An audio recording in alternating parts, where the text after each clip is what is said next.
Poor twins walk into a bakery with a box of dolls and say, "Can we trade these for bread and milk? We're very hungry." The young billionaire overhears and does the unthinkable. Clara opened her eyes and felt her stomach rumble. The apartment was silent, except for the sound of drips falling into the can their mother left in the corner of the living room. She looked to her side and saw Daisy still asleep, curled up under the thin blanket. "Daisy," she whispered, nudging her sister. "Daisy, wake up." The little girl slowly opened her eyes. "What is it, Clara?" "I'm hungry. Are you?" Daisy nodded. The two of them got up and walked barefoot to the kitchen. Clara opened the refrigerator. Empty. Just a half-full bottle of water. "Where's Mommy?" asked Daisy. "She left early to look for work again," Clara replied, remembering what their mother had said the night before. Daisy opened the kitchen cabinet. An empty can of sauce, a package of pasta with only a few loose strands at the bottom, nothing else. "Clara, I'm really hungry," she said, pouting. "Me too. But Mummy said she'll bring something back when she returns. But she takes a long time to come back." The two of them stood there, staring at the empty kitchen. Clara's stomach rumbled again, louder this time. "Daisy, remember that time Mummy sold Grandma's ring?" "I remember. She was sad, but she bought food for us." Clara thought for a moment. "And what if we tried to trade something of ours for food? But we don't have anything valuable." "Yes, we do." Clara took her sister's hand. "Come with me." They went to their room, and Clara pulled an old shoebox from under the bed. Inside were their 3 dolls. They weren't new or expensive dolls, but they were their favorite toys. Clara's doll was named Princess. She had blonde hair and a slightly faded blue dress. Daisy's was Flower, with brown hair and a red dress, and there was Friend, whom they both shared. "Our dolls." Daisy's eyes widened. "They're the only things we have that might be worth something," Clara said, even as she felt her chest tighten. "But Clara, they're our friends." "I know, but we can trade them. And then when Mommy gets a job, we can ask her to buy us new ones." Daisy picked up the Flower doll and hugged her. "Do you think anyone will want them?" "I think so. They're very good dolls." The two stood there holding their dolls. Clara knew Daisy was thinking the same thing she was. They didn't want to part with them. But their hunger was stronger. "Okay," Daisy said finally. "But only until Mommy gets a job." "Only until Mommy gets a job," Clara repeated. They placed the dolls in the box, got dressed, and left the apartment. The sun was bright outside, and people were walking along the streets.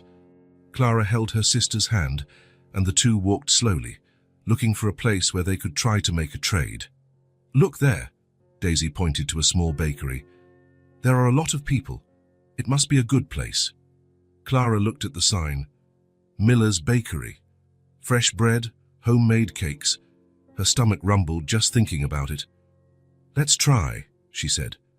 Miles Harrison woke up at the same time as always, 6 in the morning, on the dot. The alarm clock didn't even need to ring anymore. His body already knew it was time to start another day, just like the others. He got out of his king-size bed and walked to the 32nd floor window. The city stretched out below like a chessboard, with tiny cars racing through the streets. Everything was so small. Everything was so distant. At 29, Miles possessed a fortune most people couldn't even imagine. Heir to Harrison Hotels, a chain that had dominated the market for 3 generations, he had everything money could buy. Imported cars, watches that cost more than a house, custom-made clothes by famous designers. But that morning, like every other, he felt empty. The phone rang. It was Janet, his assistant. "Good morning, Mr. Harrison. Your meeting with the Japanese investors has been rescheduled for 10. Lunch with the mayor is still at 2. And your mother called to ask if you'll be attending her charity dinner tonight." Miles sighed. Another day full of obligations that meant nothing to him. "You can cancel the dinner. Tell her I have other commitments." "But sir..." "Janet, just do as I asked." He hung up and tossed the phone on the bed. His mother would be annoyed, but he couldn't stand pretending to care about those social events anymore. Smiling at people who only wanted something from him. Making empty small talk about business and politics. Miles showered, put on a suit that cost more than many people's annual salary, and went down for breakfast. The table was set with the finest china, but he was alone. as always. He ate in silence, looking at the news on his tablet. More numbers, more reports, more money flowing into the company's accounts. It was all automatic now. The family empire ran itself, and he was just a decorative piece at the top. At 9 o'clock, the driver was waiting for him at the entrance of the building, a black Mercedes with tinted windows. Miles got in and sank into the leather seat. "To the office, would Mr. Harrison?" asked Robert, warned the driver. Miles was about to say yes when something caught his eye. Across the street, there was a small bakery. Nothing special, just a simple sign, Miller's Bakery. The windows were fogged up from the warm steam coming from inside. Why not? It was better than going straight to another pointless meeting. "No, Robert. Drop me off at the bakery over there." The driver frowned. "Sir?" "The bakery across the street, just for a few minutes." Robert went around the block and stopped in front of the establishment. Miles got out of the car and stood on the sidewalk for a moment. Why had he asked to stop here? He didn't even know. The bakery door made a little bell sound when he entered. The smell of fresh bread filled his nostrils. It was an aroma he hadn't smelled in years, simple but comforting. The place was small and cramped. The shelves were filled with bread, homemade cakes and cookies. Behind the counter, a man in his 60s, wearing a white apron covered in flour, smiled at him. "Good morning, how can I help you?" Miles looked around, not quite sure what he was doing there. I just came to have a look." "Of course, feel free. We have fresh bread just out of the oven a little while ago." It was then that Miles heard the voices, two childish voices, whispering near the door. "Go on, Clara, ask him." "No, you ask Daisy. You're braver." Miles turned and saw two little girls, twins, apparently. They must have been about 5 years old. They were dressed in clean but clearly patched clothes. Their blonde hair was tied in simple ponytails. The braver of the two, probably Daisy, was holding an old shoebox. She took a deep breath and approached the counter. "Sir," she said in a small but determined voice, holding up the box, "can we trade these dolls for bread and milk? We're very hungry." Miles felt something tighten in his chest. He discreetly moved closer, pretending to look at the bread on the shelf. The bakery owner opened the box, and Miles could see the contents over the girls' shoulders. There were 3 old dolls inside. They were well cared for, but it was obvious they had been much loved. One of them had a loose arm, attached only by a few threads. "Girls," the baker said kindly, "are you sure? These dolls seem very special to you." Clara, the shyer one, spoke for the first time. "It's just that Mommy went out to look for work, and there's no food at home. We're very hungry. But we take good care of them," Daisy added quickly. "They're very good dolls. They'll keep someone company." Miles felt his heart race. Without thinking, he approached the counter. "Excuse me," he said, taking his wallet out of his pocket. "I'll pay for the girls, bread and milk." The two of them looked at him with wide eyes. The baker seemed surprised too. "Sir, you don't have to," the man began. "Do I insist?" Miles placed a $50 bill in his hand. "And you can give them something extra, some cookies, maybe. And let them keep the dolls." The baker prepared a bag with bread, cookies, and filled 2 cups with milk. The girls kept looking at Miles as if he were a magician. "Thank you, sir," said Clara, holding the cup of milk with her 2 small hands. "Thank you so much," Daisy added. "You're very kind." They smiled at him, a genuine smile, full of gratitude. Miles felt something he hadn't felt in a long time, a strange sensation, as if his chest were both lighter and heavier at the same time. "You're welcome," he managed to say. The girls took their dolls, the food, and left the bakery hand in hand. Through the steamy window, Miles watched them walk away down the street, walking slowly and talking quietly. "Very special girls," the baker commented, putting the money away. "They always offer something in return when they need food. They never beg." Miles just nodded. He bought a loaf of bread he didn't even want and left the bakery. Robert was waiting for him in the car. "Is everything all right, Mr. Harrison?" "Everything's fine," Miles murmured, still looking in the direction where the girls had disappeared. On the way to the office, he couldn't stop thinking about those 2 smiles. When was the last time someone had smiled at him like that? When was the last time he had done something that truly mattered? At the office, the meetings passed in a blur. Miles was physically present, but his mind was still in that small bakery, with two little girls offering their most precious toys for a piece of bread.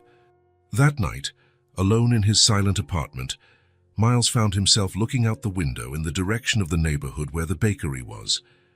For the first time in a long time, he felt that something had changed. He couldn't explain what, but something was different. He fell asleep thinking of two brave little girls and their sincere smiles. And for the first time in years, he didn't feel completely alone. Miles woke up the next day with the same strange feeling in his chest. During breakfast, as he browsed through financial reports, his mind kept returning to those two genuine smiles in the bakery. He couldn't understand why that scene bothered him so much. It wasn't longing. He barely knew the girls. It was something different, a restlessness that stirred him in a way he couldn't explain. "Mr. Harrison," Janet appeared at the office door. "The contracts for the Miami acquisition are ready for your signature." Miles nodded distractedly, signing the papers without even reading them properly. His mind was elsewhere. Why were two unknown children taking up so much space in his thoughts? During the board meeting, while they discussed expansion to the West Coast, Miles found himself staring out the window. Down below, people walked the streets, living their normal lives. Were there other children like Clara and Daisy out there? Were there other mothers struggling alone to put food on the table? "Miles, what do you think of the proposal?" The vice president's voice brought him back to reality. "Sorry, could you repeat that?" The other executives exchanged glances. Miles Harrison never lost focus in a meeting. He was known for his attention to detail, for always being one step ahead. "The San Diego proposal? Do you think we should invest?" "Ah, yes, of course. Let's move forward." But his mind had already returned to that small bakery, to two little girls offering their most precious toys for a piece of bread. At the end of the day, Miles was in his apartment, looking at the city from his terrace window. He had everything anyone could want, but he felt empty. He had always felt empty. The difference was that now this feeling seemed heavier. He tried to distract himself by watching the news, but he couldn't concentrate. He tried to read some reports, but the words seemed jumbled on the page. Every time he closed his eyes, he saw those determined little faces offering their dolls in exchange for food. "This is ridiculous," he muttered to himself. "They're just two kids I don't even know." But it was no use. The restlessness remained, growing with each passing hour. On the second day, Miles tried to keep busy with more meetings and appointments. He visited two properties the company was considering buying. He had lunch with foreign investors. He attended a conference on the future of luxury tourism. Nothing worked. His mind kept going back to Miller's bakery. "Mr. Harrison, are you all right?" Robert asked as they were returning from the last appointment of the day. "You seem distant." Miles looked at the driver in the rearview mirror. Robert had been working for the family for 15 years. He was one of the few employees who allowed himself to make personal comments. "I'm fine, Robert, just thinking about some things." "If I may say so, sir, for the past 2 days you've seemed different, more thoughtful, different." Miles chuckled softly. If only Robert knew how true that was. On the third day, Miles made a decision. After breakfast, instead of going straight to the office, he asked Robert to take the route that passed by Miller's bakery. "Let's drive through that neighborhood again, Robert." "Which neighborhood, sir?" "The one where the bakery is." "Miller's bakery?" Robert seemed surprised but didn't comment. As they passed in front of the bakery, Miles looked closely. But he didn't see any sign of the girls. He felt a pang of disappointment that surprised him. "Can you drive around the block?" "Of course, sir." They drove past the street 3 times, but Clara and Daisy weren't there. Miles felt foolish. What exactly did he expect to find? And why did it matter so much to him? On the 4th day, he repeated the same ritual. And on the 5th, too. Robert started automatically including that route on the way to the office without even asking. Miles knew he was being irrational, but he couldn't stop. There was something about those 2 girls that moved him in a way he didn't understand. Maybe it was their courage, or their dignity, or simply the sincerity of their smiles. He had met many people throughout his life, businessmen, politicians, celebrities, People who wanted to impress him, who had ulterior motives, who saw him only as a business opportunity or a ladder to climb in life. But Clara and Daisy had been different. They didn't know who he was. They didn't know how much money he had. They had just thanked him sincerely and gone on with their lives. On Friday, Miles was particularly restless. He had woken up before 5 in the morning and couldn't get back to sleep. During breakfast, he picked at his food, eating almost nothing. "Mr. Harrison," Janet appeared with a stack of documents. "Your schedule is quite full today. The meeting with the London partners is at 9. Then you have—" "Janet, cancel everything." She blinked, confused. Sir, cancel all of today's appointments. Say I have a family emergency. But sir, the meeting with London, reschedule it for next week, and I don't want to be disturbed today." Janet left, shaking her head. In 15 years of working for him, she had never seen Miles cancel an important meeting on impulse. Miles went down to the garage and, for the first time in years, took one of his personal cars instead of calling Robert. He needed to drive. He needed to think. He needed to understand what was happening to him. He drove aimlessly through the city for nearly 2 hours. He passed through neighborhoods he had never visited, saw people living lives he had never imagined. Families in parks, children playing in the street, couples walking hand in hand. When he realized it, he was driving in the direction of Miller's bakery. This time, instead of just driving by, he parked across the street and watched. The bakery was busy, people coming and going, buying bread for lunch. Miles stood there for almost an hour, feeling completely foolish. What exactly was he doing? Stalking 2 5-year-old children? This was ridiculous. He was about to leave when he saw something that made his heart race. 2 small figures walking down the sidewalk, hand in hand. Clara and Daisy. They were a few blocks from the bakery, heading towards what looked like a small market. Miles got out of the car and followed them at a safe distance, not knowing exactly why. The girls stopped in front of the market and started talking quietly to each other. Clara was holding something in her hand. It looked like a few coins. Daisy pointed inside the store and nodded. Miles approached slowly, pretending to look at a nearby shop window. "Do you think we can buy a banana?" he heard Clara ask. "I don't know. Let's see how much it costs." The 2 of them entered the market. Miles waited a few seconds and followed them. Inside the store, the girls were standing in front of the fruit section, counting the coins they had. 3 bananas cost $1. Daisy read the price out loud. "Well, we only have 80 cents, Clara said, disappointed. "Maybe the man will take 80 cents for 2 bananas. They approached the cashier, a young man who was chewing gum and looking at his phone.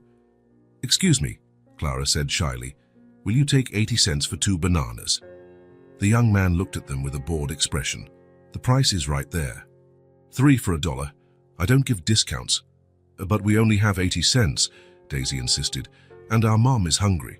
"Not my problem. Either you pay the right price or you get nothing." Miles felt anger rise within him. How could someone be so insensitive to 2 small children? Without thinking, he approached the counter. "I'll pay the difference," he said, placing a $5 bill on the counter. "And you can give them the bananas." Clara and Daisy turned around, surprised. When they saw who it was, their little faces lit up. "It's the man from the bakery," Daisy exclaimed, smiling. "The man who bought our bread," Clara added. Miles felt his chest warm. They remembered him. "Hi, girls. How are you?" "We're good," Daisy answered cheerfully. "Our mum got a few coins today and sent us to buy a banana." The cashier handed over the bananas and the change reluctantly. Miles took the change and gave it to Clara. "Thank you, sir," she said, looking at him with those big blue eyes. "You always show up when we need you."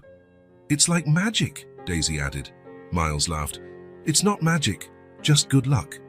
Do you want to have a snack with me? There's a cafe on the corner." The 2 looked at each other, excited. "Can we, sir?" "Of course you can." Miles took them to a small cafe on the corner. It was a simple place, with wooden tables and a basic menu, but it was clean and welcoming. "You can order whatever you want," he said, as they sat at a table near the window. The girls' eyes sparkled. They ordered grilled cheese sandwiches, apple juice, and a slice of chocolate cake to share. As they ate, they talked excitedly about everything and nothing. They told him about the dolls they had left at home, about a cat that always appeared in the courtyard of their apartment building, and about how they loved to draw. "And your mother?" Miles asked, trying to sound casual. "How is she?" The girl's expressions became a little more serious. "Mommy's fine," Clara answered. "Vice, but she gets sad sometimes." "Why?"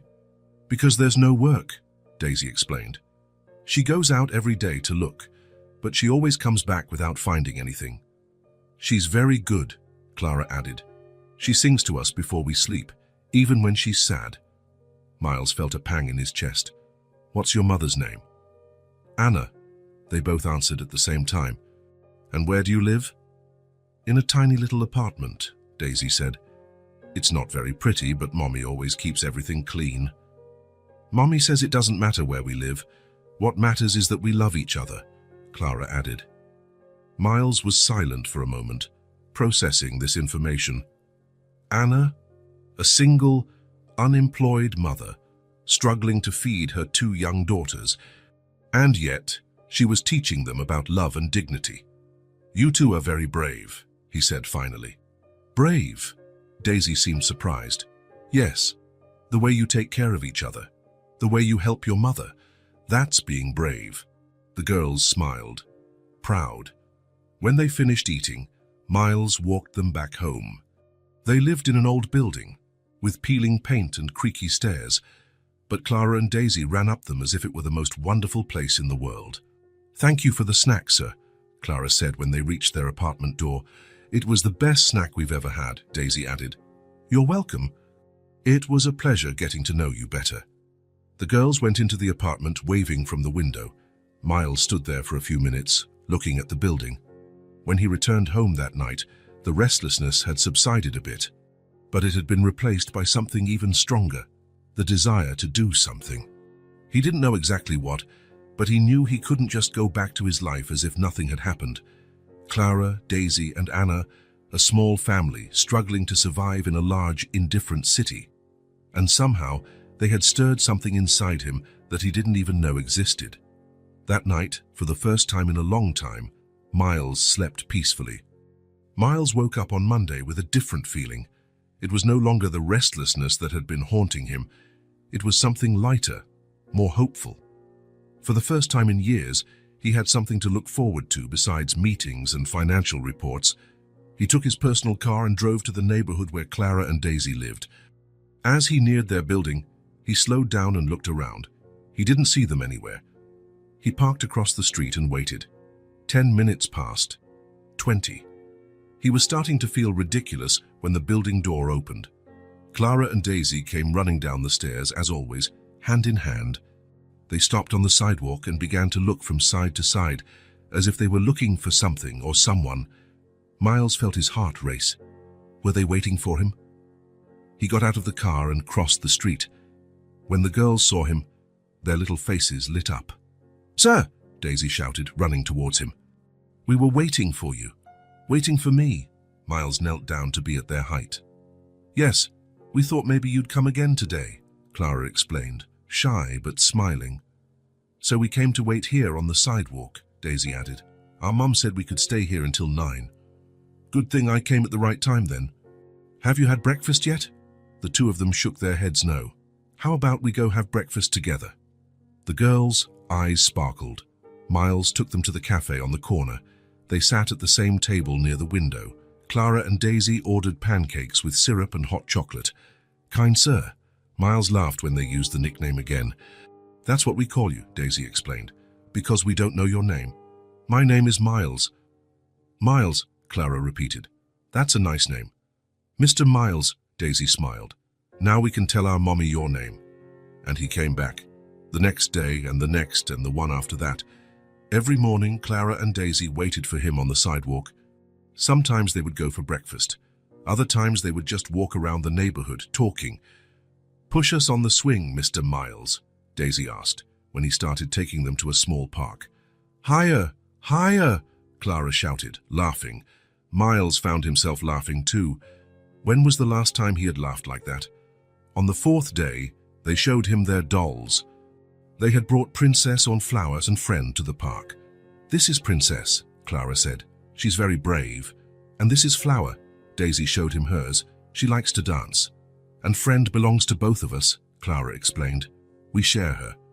The girls would tell him about their day's adventures, how they had helped an elderly neighbor, how they had found an injured kitten and taken care of it, how they had drawn cards to make their mum happier. "Our mum gets very sad when she can't find work," Clara told him one day. "She thinks we don't see it, but we do. She goes into the bathroom and cries quietly," Daisy added. "We pretend not to hear, but we hear." Miles felt his heart ache. Two 5-year-old girls worried about emotionally taking care of their mother. "You two are very special," he said. "Your mother is very lucky to have you." "We're the lucky ones to have her," Clara replied. "And now we're lucky to have you too." "It's like we have a bigger family," Daisy smiled. Family. The word echoed in Miles' mind. That was exactly how he felt. At the end of the second week, Miles realized that something had fundamentally changed in his life.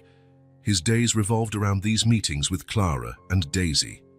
"Mr. Miles," Clara said one day when they were at the park, "can we ask you something?" "Of course. Do you have a family?" "I have my mother, but we're not very close." "And a father?" "My father died when I was little." "Just like ours," Daisy said quietly. "Mommy says he was very good," Clara said, "that he used to sing to us when we were babies. And that he loved us very much," Daisy added. "But he got sick and went to heaven." Miles was silent for a moment. Anna had lost her husband and was now struggling alone to raise her daughters. "Mr. Miles," Daisy said suddenly, "do you want to meet our mommy?" Miles's heart leaped. He had thought about it many times. "Do you think she would like to meet me?" "I think so," Clara replied. "We talk about you to her every day, and she always asks about the kind sir." Daisy smiled. She said that anyone who is so good to her daughters must be a special person. "I would love to meet your mother. Then we can arrange it." Daisy clapped her hands. "Mommy always gets home at 5 o'clock. "We can tell her you're coming over tomorrow," Clara suggested. "Feel you sure she won't be bothered?" "No, she'll be happy, we know it." The next morning, Miles was nervous. Clara and Daisy were waiting for him on the sidewalk, more excited than usual.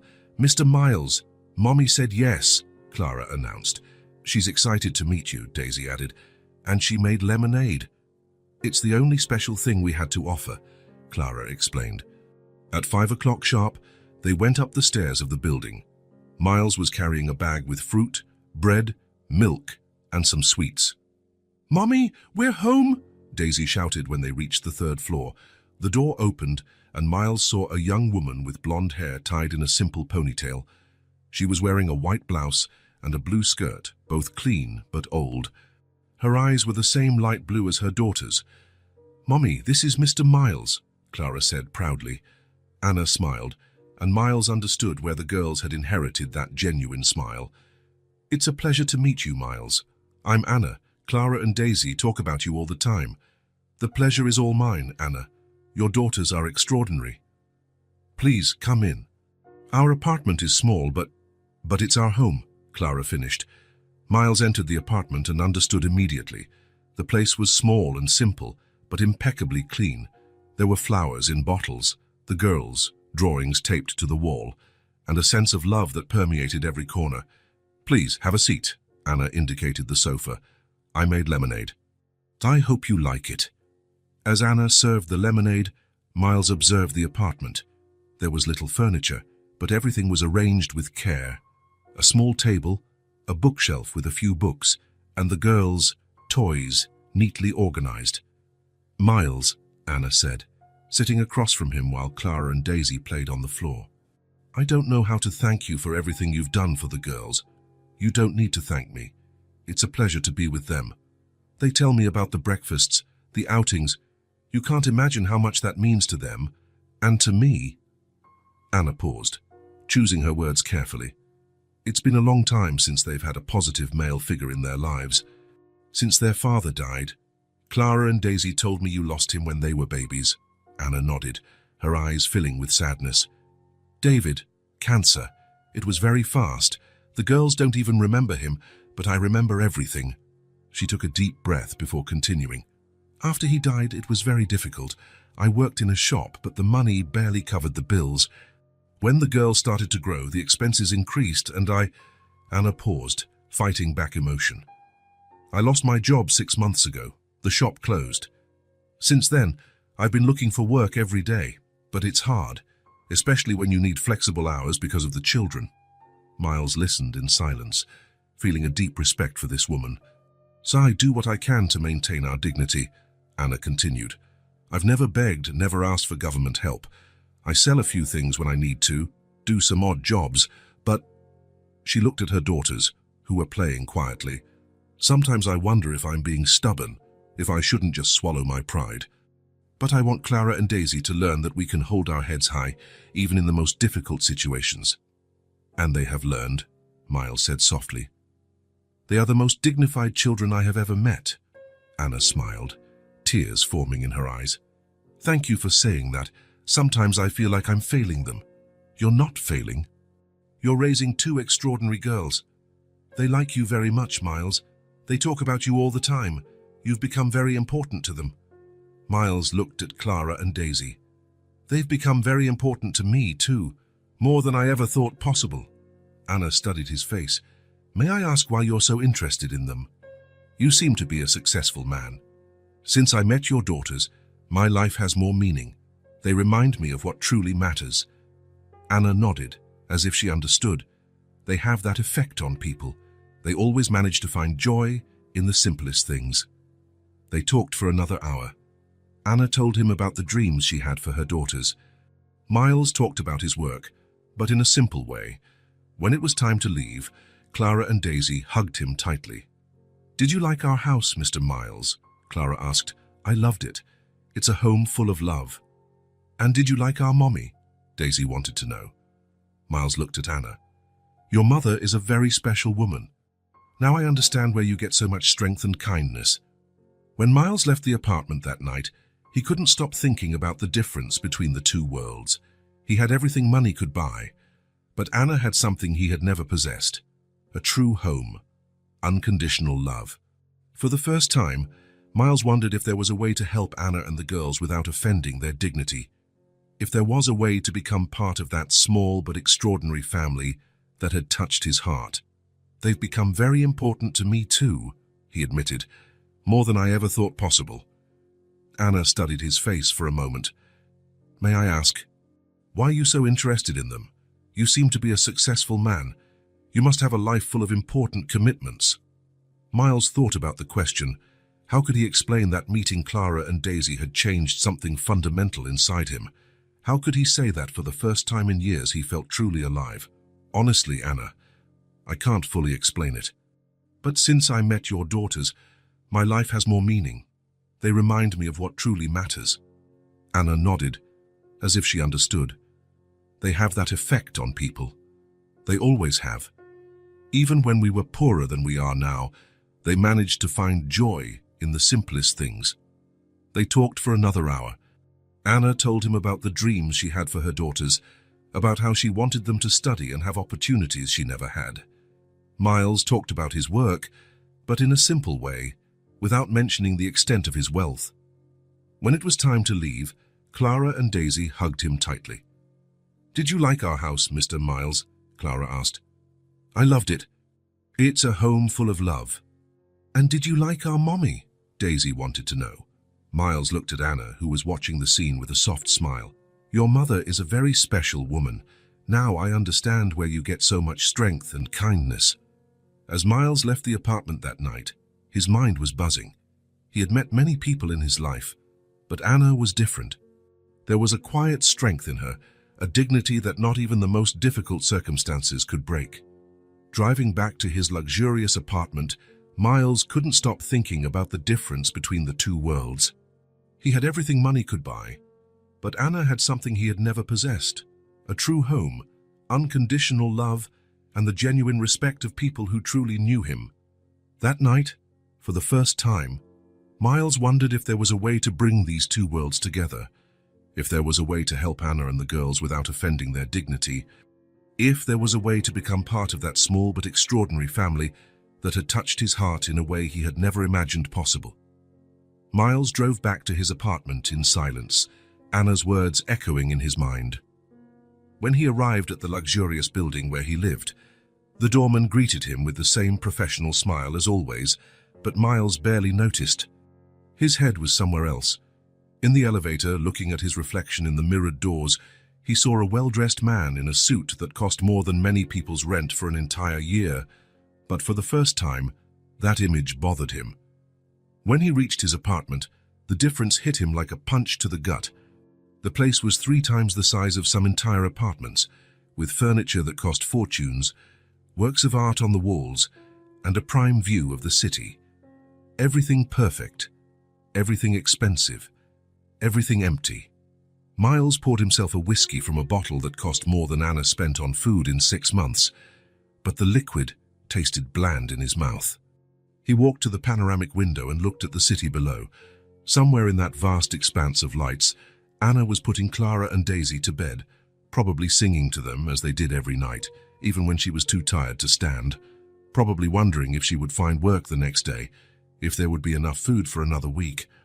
Miles sat down in the $15,000 Italian leather armchair and tried to focus on the reports Janet had left for him to review.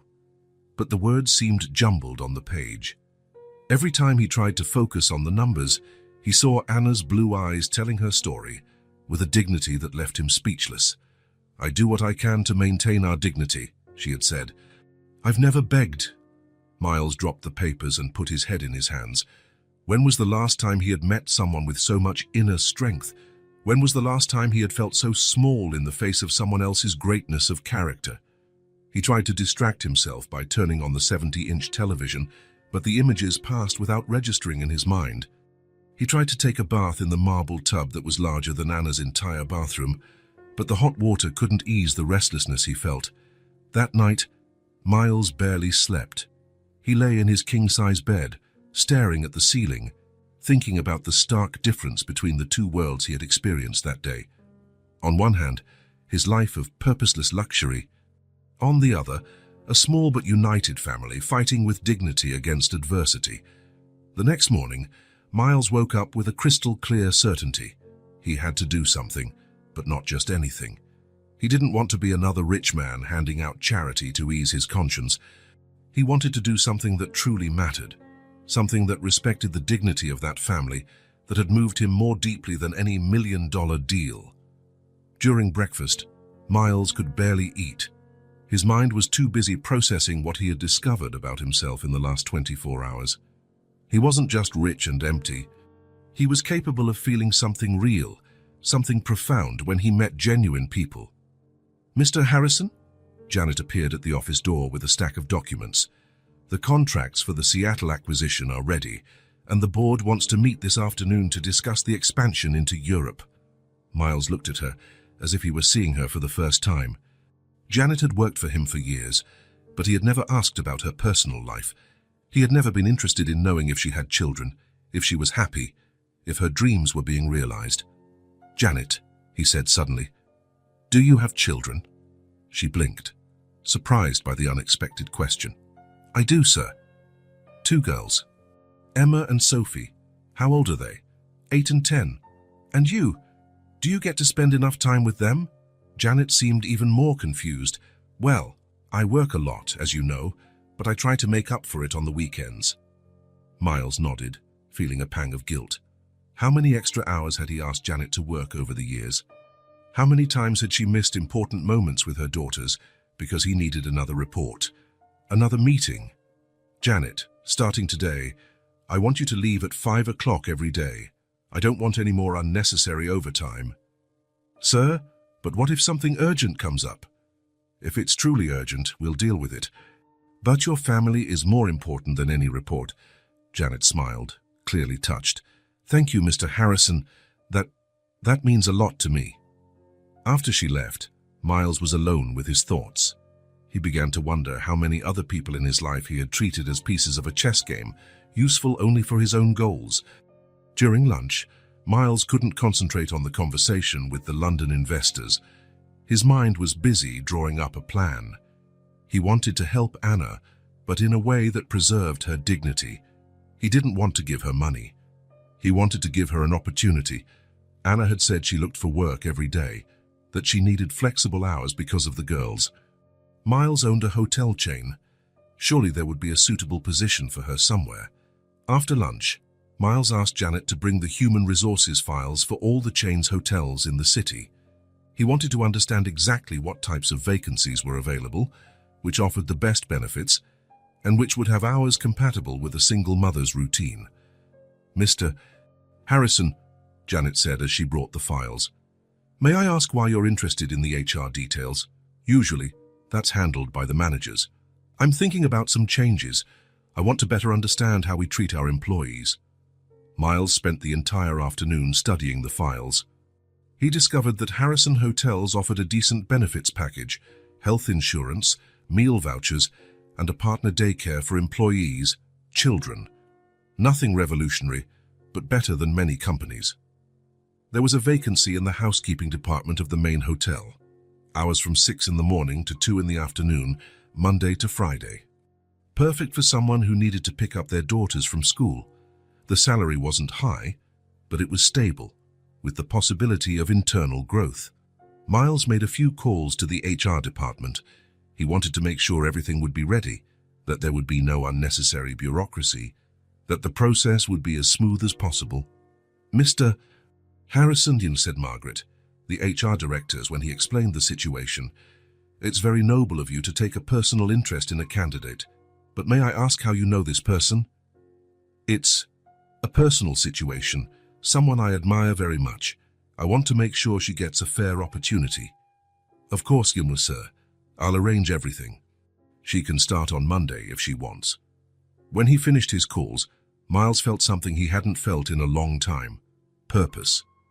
Not the kind of empty satisfaction that came from closing another lucrative deal, but something deeper. The feeling that he was doing something that truly mattered. The next day, Miles drove to the market near Anna's apartment. He filled 2 baskets with everything a family could need: fruits, vegetables, meat, dairy, cleaning supplies, toiletries. But he was careful not to overdo it. He didn't want it to look like charity. He wanted it to look like a gift from a friend. When he arrived at the building, Clara and Daisy were playing on the sidewalk. They ran to him with the brightest smiles he had ever seen. "Mr. Miles," Daisy shouted, "we were waiting for you." "Mommy said you would come back," Clara added. "She was very happy after you left yesterday." "Happy why?" Miles asked, curious. "Because she said you're a truly good person," Daisy explained, "and that we can trust you." Miles felt his chest warm. Anna's trust meant more to him than any $1 million contract. "Is your mommy home?" he asked. "She is. She came home early today. She didn't find a job again, but she said it doesn't matter, that something good will happen soon." Miles went up the stairs with the 2 baskets, followed by the excited girls. When Anna opened the door and saw the groceries, her eyes widened. "Miles, you shouldn't have—" "It's not charity, Anna," he said quickly. "It's a gift from a friend, and I have a proposal for you." Anna invited him in, clearly curious. The girls ran to play in their room, giving the adults privacy to talk. "Anna," Miles began, sitting on the small sofa. "Yesterday you told me about your search for work, that you need flexible hours and stability. I thought a lot about it, and I think I have something that might interest you." Anna sat on the edge of her chair, attentive. "I own a chain of hotels. We have an opening in the housekeeping department at the main hotel. Hours are 6 to 2, Monday to Friday.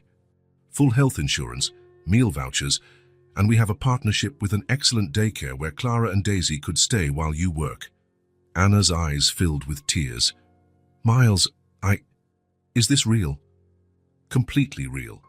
The salary is $2,800 a month to start, with a semi-annual review and the possibility of internal growth. If you want it, you can start on Monday." Anna covered her mouth with her hands, clearly moved.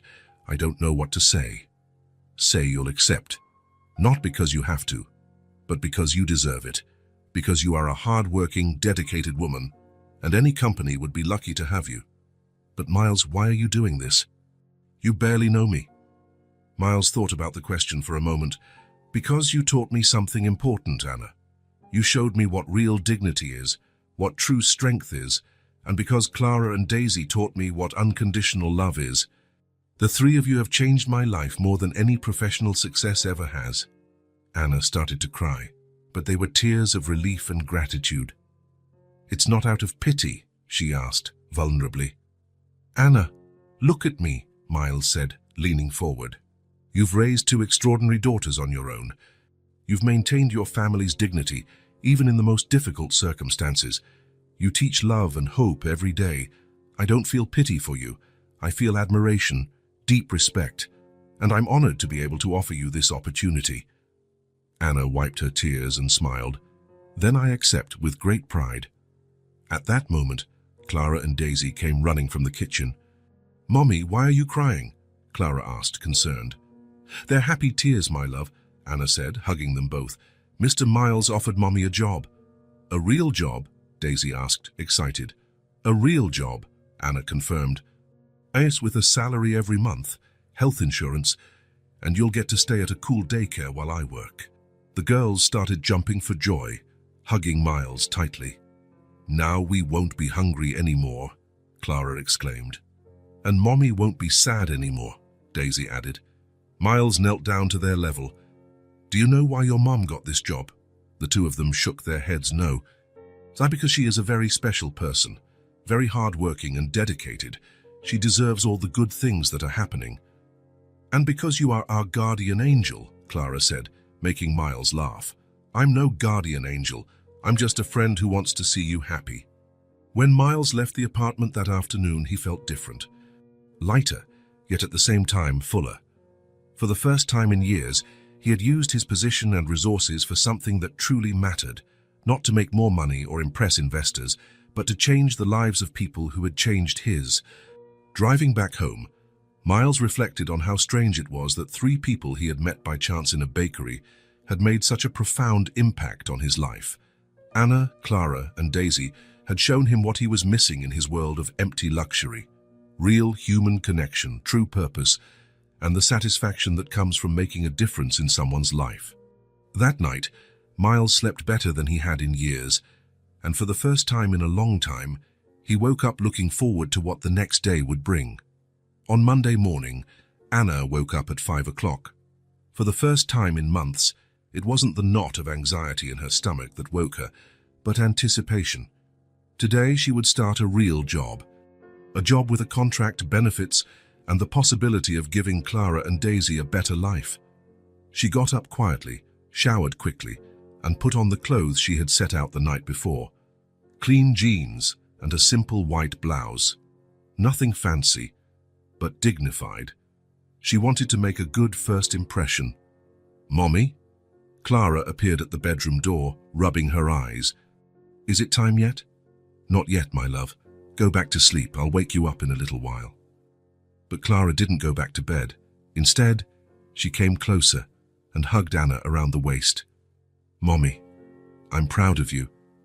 Anna felt her eyes well up with tears. Thank you, Clara. That means everything to me. At 6:30, Anna woke the girls. They had breakfast together, a real breakfast, with bread, milk, fruit, and even a little jam. The pantry was full thanks to the baskets Miles had brought, and Anna knew that soon she herself could maintain that abundance. You're going to like the daycare, Anna said as she fixed the girls' hair.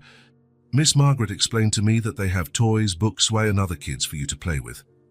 And will we see you every day when you get off work? Daisy asked. Every day. I finish work at 2 and I'll come pick you up. Then we'll go home together. At 7:15, Anna dropped Clara and Daisy off at Sunshine Kids Daycare, the hotel's partner. The place was welcoming, with colorful walls, toys scattered everywhere, and smiling staff who greeted the girls warmly. Don't worry, Mrs. Williams, said the coordinator, a friendly woman named Sarah. They'll be fine, and if anything happens, we have your number. Anna kissed her daughters and left for the hotel. On the bus ride, she looked out the window and allowed herself to dream a little. For the first time in a long time, she had hope. Hope that things were finally changing for the better. The Harrison Hotel was imposing. Anna had never entered such a luxurious place. The lobby was all marble, with enormous chandeliers and furniture that looked like it cost more than her entire apartment. For a moment, she felt out of place. Anna Williams, a woman in a suit, approached her. "I'm Margaret, from Human Resources. It's a pleasure to meet you." "The pleasure is mine," Anna replied, shaking her hand. Margaret took her to a room where she explained all the procedures, handed her the uniform, and introduced her to her supervisor, a 50-year-old woman named Rosa. "Welcome to the team, Anna," Rosa said with a genuine smile. "I've been working here for 15 years. It's a good place to work. The bosses treat us well." Rosa showed Anna the entire floor that would be her responsibility. 12 guest rooms, 2 service bathrooms, and a small corridor. It wasn't easy work, but Anna was used to hard labor. "The important thing is attention to detail," Rosa explained. "The guests pay a lot of money to stay here, so everything has to be perfect. But you'll get the hang of it over time." Anna started slowly, paying attention to every instruction: how to fold the sheets in a specific way, how to clean the bathroom without leaving streaks on the mirror, how to arrange the towels so they looked like they were from a magazine. The work was tiring, but Anna felt a satisfaction she hadn't felt in months. Every room she finished was a small victory. Every well-made bed was proof that she was capable, that she was contributing, that she had value. "You're fast," Rosa commented at lunchtime, "and careful. I like that." "Thank you. I want to do a good job." "You already are. Keep it up." During lunch in the employee cafeteria, Anna talked with other colleagues. She found out that many of them were single mothers too, that they all faced similar challenges, but that they had found a stability at the hotel that other companies didn't offer. "Mr. Harrison is different from other rich bosses," commented a colleague named Linda. "He genuinely cares about us. Last year, when my daughter got sick, he made sure I had all the necessary leave." Anna smiled, thinking about how Miles had changed her and the girls' lives. He really was different. The afternoon passed quickly. Anna finished her rooms 15 minutes early and helped a colleague who was running behind. When Rosa saw this, she made a point to praise her. Teamwork. That's important here. At 2 o'clock sharp, Anna clocked out and left the hotel. She was tired, yes, but it was a different kind of tired. It was the exhaustion of someone who had worked hard and done a good job. It was the exhaustion of dignity. On the bus to the daycare, Anna calculated mentally.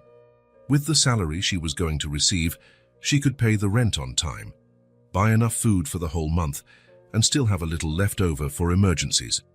For the first time in a long time, she wouldn't have to choose between paying the electricity bill and buying milk for the girls. "Mommy!" Clara and Daisy ran to her when she arrived at the daycare. "How was your first day?" Anna asked, hugging them both. "It was amazing," Daisy exclaimed. "We made drawings, played with Play-Doh, and Miss Sarah read a really cool story." "And we made new friends," Clara added. "Emma and Sophie. They're really nice." On the way home, the girls recounted every detail of their day at daycare. Anna listened attentively, happy to see them so excited. For months, she had worried that they were missing out on important experiences by being home alone so much. "And how was Mommy's work?" Clara asked. "It was great, my love. Tiring, but great. Mommy is going to work there every day now." "Forever?" Daisy wanted to know. "I hope so, sweetie." "I hope so." When they got home, Anna prepared a snack for the girls and allowed herself to relax a bit on the sofa. She looked around the small apartment and saw it with new eyes. It wasn't much, but it was theirs. And now, with her job, she could even improve a few things. Maybe buy new sheets, maybe fix the dripping faucet. By the end of the first week, Anna had completely adapted to the routine. Waking up at 5, getting the girls ready, dropping them at daycare, working with dedication, picking them up at 2:15, and returning home for the rest of the day together.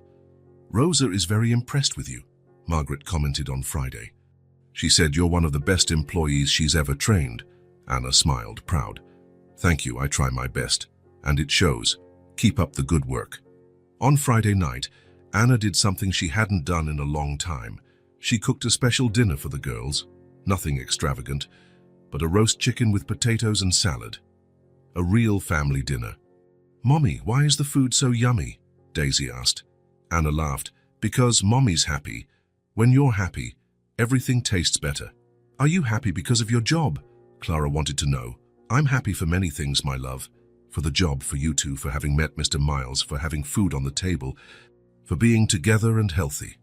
That night, after putting the girls to bed, Anna sat at the kitchen table and did something she hadn't done in months. She planned for the future. She calculated how much she could save per month. She thought about enrolling the girls in dance or music classes when she had the extra funds.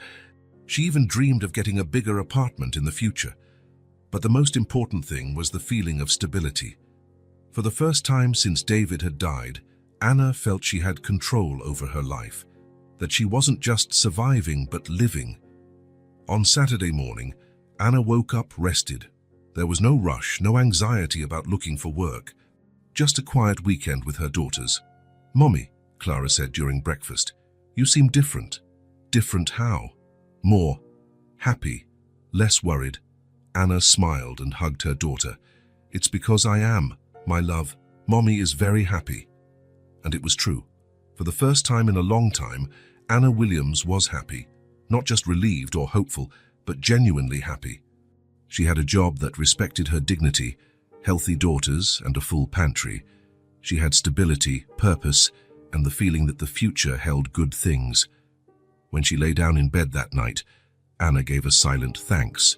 She thanked Miles for coming into their lives. She thanked for the opportunity to start over. And she thanked for her daughters, who motivated her every day to be a better person. Life still wasn't easy, but it was dignified.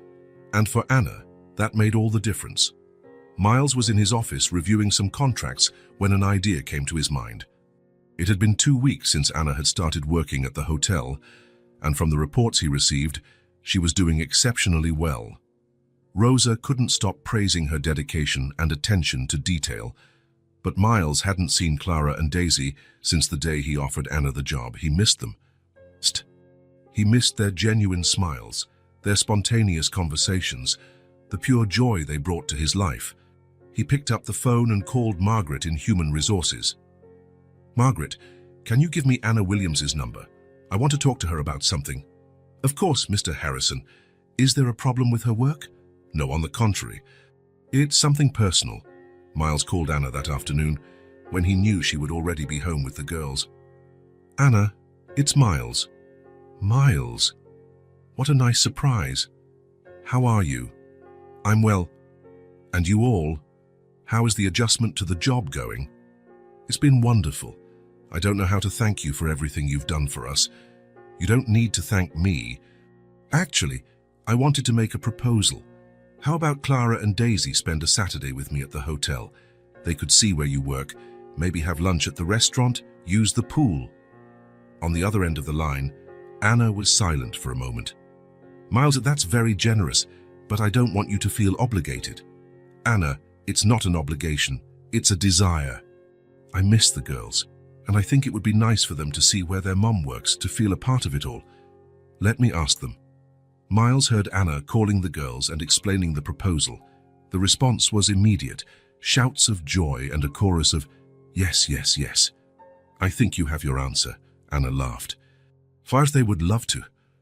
On Saturday morning, Miles went to pick up Clara and Daisy. They were waiting on the sidewalk, wearing their best dresses and with their hair neatly styled in braids that Anna had done. "Mr. Miles," the two shouted in unison, running to him, "my favorite girls. You look beautiful." "Mommy said we were going to see where she works," Clara said, excited, "and that we were going to eat hotel food," Daisy added, her eyes shining. "We're going to do all that and more." During the drive to the hotel, the girls didn't stop talking. They told him about daycare, about the new friends they had made, about how proud they were of their mother. "Mommy comes home tired but happy," Clara observed. "She says she likes her job." "And she bought new food," Daisy exclaimed. "Even yogurt. We've never had yogurt before." Miles smiled, feeling his chest warm. Knowing he had made a difference in their lives was better than any professional success. When they arrived at the Harrison Hotel, Clara and Daisy were speechless. "Is this where Mommy works?" Clara whispered, impressed. "It's so pretty," Daisy said, looking at the marble lobby with wide eyes. "Do you want to see where your mum works?" The girls nodded enthusiastically. Miles took them to the service elevator, and up to the floor where Anna worked. He had arranged with Rosa for her to be there on Saturday, just to show the girls the work. "Girls," Rosa exclaimed when she saw them, "you must be Clara and Daisy. Your mother talks so much about you." "Do you know our mommy?" Clara asked shyly. "Of course I do. She's one of the best employees we have. You must be very proud of her." "We are," Daisy replied with conviction. Rosa showed them a room that Anna had prepared that morning. Everything was perfect. Sheets stretched without a wrinkle, towels folded artistically, the bathroom sparkling. "Your mother did all of this," Rosa explained. "She has a special talent for making everything beautiful." Clara and Daisy ran their hands over the sheets, impressed. "Mommy is very neat," Clara said with pride. "She always keeps our house tidy too," Daisy added. After the visit to the work floor, Miles took the girls to the main restaurant of the hotel. The place was elegant, with polished wooden tables, shining silverware, and a view of the garden. "Can I order anything?" Daisy asked, looking at the menu with big eyes. "Anything you want." The girls chose hamburgers with French fries, orange juice, and for dessert, ice cream with chocolate sauce. Miles ordered just a salad, but ended up eating half of their fries because they insisted he try them. "Mr. Miles," Clara said between bites, "this is the best lunch of our lives." "Better than the pancakes at the cafe?" Miles teased. "Different," Daisy reflected. "The pancakes are special because it was the first place we went together. But this is special because it's where our mommy works." After lunch, Miles took them to the hotel pool. He had brought new swimsuits for them, and when they saw the large, blue pool with lounge chairs all around and a view of the city, they were speechless. "Can we really get in?" Clara asked, incredulous. "Of course. That's why we came." The girls ran to the changing room to get changed and came running back. The first thing they did was dive in, screaming with joy. Miles sat on a lounge chair, watching them play. "Look, Mr. Miles, I can swim," Daisy shouted, making clumsy movements that looked more like a doggy paddle. "Me too," Clara tried to imitate her sister. They played in the pool for over an hour. They invented games, pretended to be mermaids, and laughed until they were out of breath. Miles couldn't stop smiling at their pure joy. When they got out of the pool, the girls dried off and sat next to Miles.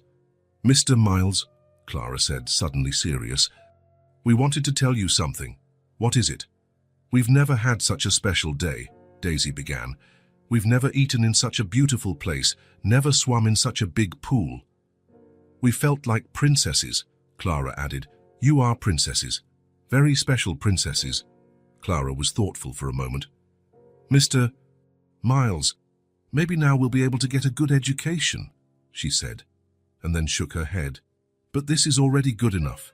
We have food, and you come to see us." Miles felt something tighten in his chest. Even after everything that had changed in their lives, Clara still dreamed of basic things like getting a proper education. And yet, she was grateful for what she had. "Clara, you will get an education. You both will. You'll have all the opportunities you deserve." "Do you really think so?" Daisy asked, hopeful. "I'm sure of it. You are very smart girls. You'll achieve anything you want in life." At the end of the afternoon, Miles took the girls back home. They were tired but radiant, talking non-stop about everything they had experienced. "Mommy's not going to believe it," Clara said in the car. "We're going to tell her everything, every little thing," Daisy added. When they arrived at the building, Anna was waiting at the window. She ran down to greet them. "How was it, girls?" she asked, hugging them both. "So, Mommy, it was amazing," Clara began. "We saw where you work and Miss Rosa said you're the best employee." "And we ate at a real restaurant," Daisy added, "with a waiter and everything." "And we swam in a giant pool," Clara completed. Anna looked at Miles with tears in her eyes. "Miles, thank you. You have no idea what this means to them." "It was special for me too, Anna. I missed them." "Can we go again, Mr. Miles?" Daisy asked. "Whenever you want." When Miles said goodbye that night, he felt complete in a way he hadn't in years. He had provided a special day for Clara and Daisy, but they had given him something even greater, the memory of how good it feels to make someone happy without expecting anything in return. Driving back home, Miles thought about Clara's phrase. Maybe now we'll be able to get a good education. But this is already good enough. The gratitude of those girls, even while dreaming of such basic things, inspired him to be a better person every day. He had found more than 2 children in a bakery. He had found a family that taught him the true meaning of happiness. Anna was at the grocery store buying ingredients for dinner when she heard a familiar voice behind her. Anna? Anna Williams? She turned and saw Brenda, a former colleague from the store where she had worked before becoming unemployed. Brenda had red hair and an expression that always seemed to be judging something. "Hi, Brenda," Anna said, trying to sound cheerful. "How are you?" "Fine, fine. And you? I heard you got a job." "I did. At the Harrison Hotel." "It's going very well." Brenda raised an eyebrow. "Harrison Hotel, that fancy place downtown. How did you get a job there?" Anna hesitated. She didn't know exactly how to explain the situation without sounding strange. "It was through a recommendation." "Anna," Brenda moved closer, lowering her voice, "you have to be careful. These opportunities that appear out of nowhere always come with a price." "What do you mean?" "A rich man doesn't help for free, never, especially not a young, pretty woman with 2 little girls." Anna felt her blood run cold. "It's not like that, Brenda. He's a good person. That's what they want you to think. First comes the help, then comes the price. And by the time you realize it, you'll be in a situation you can't get out of." Brenda's words were like slaps to Anna's face. Each sentence planted a seed of doubt she didn't want to feel. "You're wrong," Anna murmured, but her voice lacked conviction. "I'm trying to protect you. You have 2 little girls to think about. You can't afford to be naive." Anna finished her shopping quickly and left the market, but Brenda's words echoed in her mind the entire way home. A rich man doesn't help for free. Sooner or later, he's going to collect. At home, Anna tried to focus on preparing dinner, but her hands trembled as she chopped the vegetables. The doubts Brenda had planted began to grow like weeds. "Mommy, why are you sad?" Clara asked, appearing in the kitchen. Anna flinched. "I'm not sad, honey. Just thinking. Someone said that maybe Mr. Miles isn't as good as we think." Clara frowned. "But he is good, Mommy. He's very good." "Mommy." Clara interrupted her with a seriousness that surprised Anna. "Mr. Miles makes us happy. He makes you happy. Why would someone say that's a bad thing?" Clara's simple, direct question struck Anna like a bolt of lightning. Why was she even doubting? That night, Anna lay awake in bed, staring at the ceiling. Brenda's words kept coming back, mixed with the memories of all the good times she had spent with Miles. But what if Brenda was right? What if there were ulterior motives? The next morning, Anna arrived at work earlier than usual. She was tidying a room when Rosa appeared. "Anna, is everything okay? You look worried." "Rosa, can I ask you something? Mr. Harrison, Miles, has he always been like this, so considerate of the employees?" Rosa studied Anna's face. "Why do you ask?" "It's just, someone told me yesterday that rich men don't help without wanting something in return." "Anna," Rosa said, sitting on the edge of the bed, "I've worked here for 15 years. I've seen Miles grow up, become a man, take over the business. And I can tell you one thing, he's changed a lot in the last few months." "Changed how?" "Before, he was polite, but distant. After he hired you, he started asking about the employees, about their families. Just yesterday, he approved an increase in the meal allowance for everyone. You know what I think? I think you all did him some good too. Sometimes people help each other." For the rest of the day, Anna tried to concentrate on her work, but the conversation with Brenda continued to bother her. When it was time to leave, she made a decision. Instead of going straight to the daycare, she called Miles. "Anna, what a surprise. Is everything okay?" "Miles, do you have a few minutes to talk? It's important." "Of course. Where do you want to meet?" "At the park where you used to take the girls." Anna picked up the girls from daycare and took them to the park. They ran to the playground, leaving Anna alone with her thoughts until Miles appeared. "Anna," he said when he saw her sitting on the bench. "Did something happen?" Anna took a deep breath. "Miles, I need to ask you something, and I need you to be completely honest with me." "You can ask." Why did you do all this for us? The job, the help, the time you spend with the girls.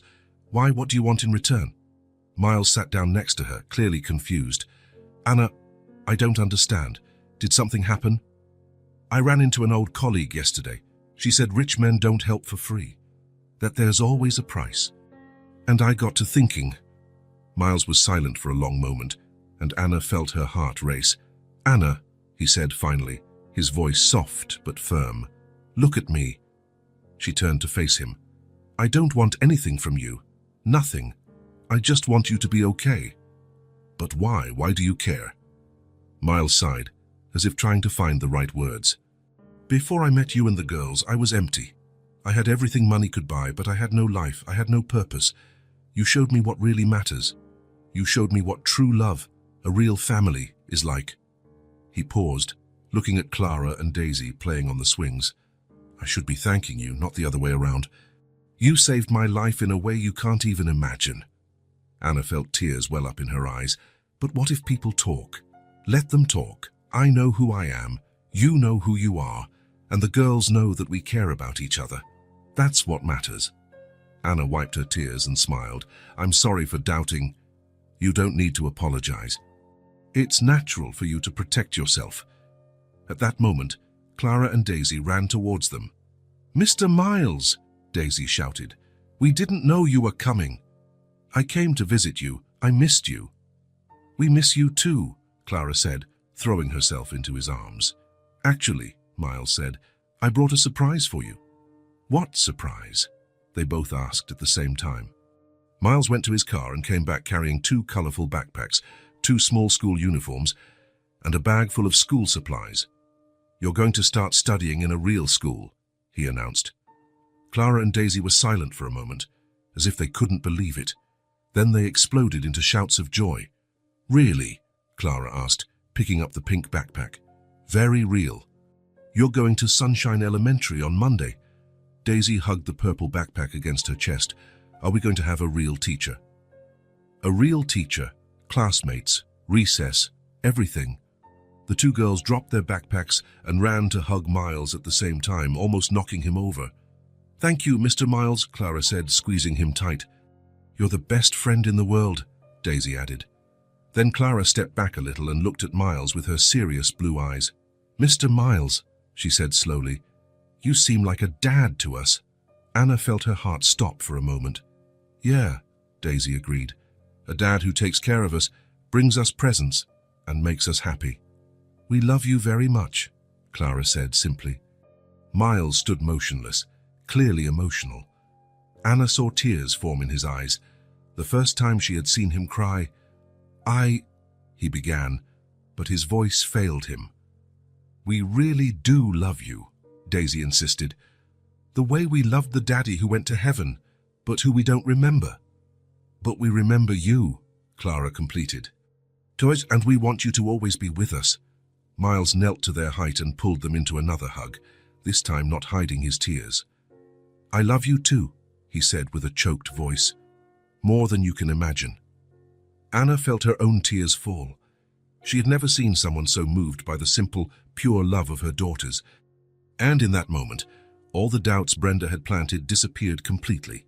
She knew, without a shadow of a doubt, that Miles was exactly who he appeared to be, a good man who had found a family. When they finally broke from the hug, Miles wiped his eyes and smiled. Now shall we see what's in these backpacks?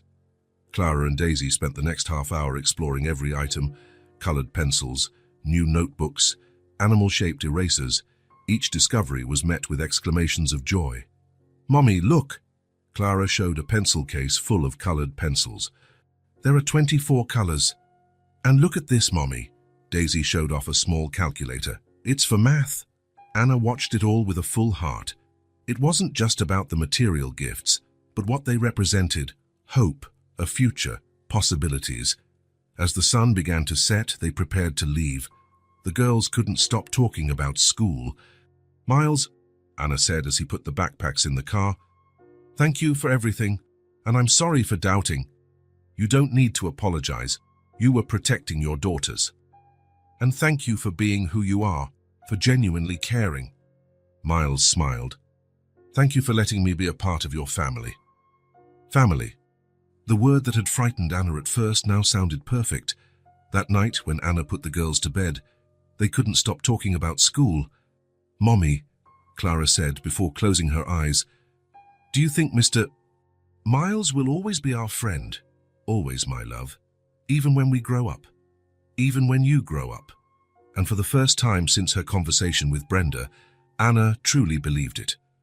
Miles was in his office reviewing some contracts when the phone rang. It was Anna. "Miles, hi, it's me." "Anna, how are you and the girls?" "We're all fine." "Actually, I wanted to invite you to something." Miles stopped writing, giving his full attention.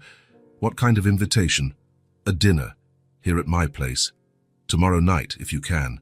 Nothing fancy, just a family dinner." Miles felt his chest warm.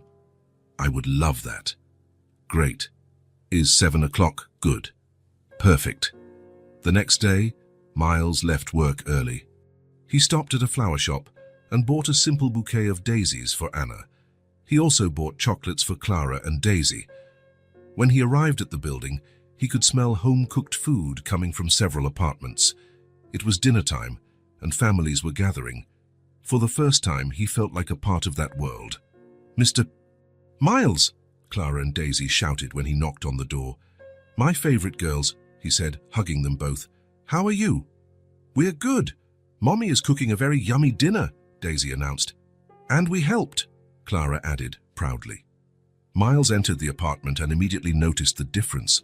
There was a tablecloth on the table, not new, but clean and ironed. Flowers in a makeshift vase, lit candles. The small home was more alive, more welcoming than ever. "Miles," Anna appeared from the kitchen, wiping her hands on her apron. "You came." "Of course I came. I wouldn't miss it for anything." He handed her the flowers. "For you." "Thank you, they're beautiful." Anna smiled, clearly touched. "Please, sit. Dinner is almost ready." Miles sat at the table and watched the household move. Clara and Daisy helped Anna bring out the dishes. There was a natural organization, a family rhythm he had never experienced. "What did you cook?" he asked. "Roast chicken with potatoes," Daisy answered, excited. "And we made salad." "I cut the tomatoes," Clara said with pride. "Mommy taught me." When Anna brought out the main dish, Miles was impressed.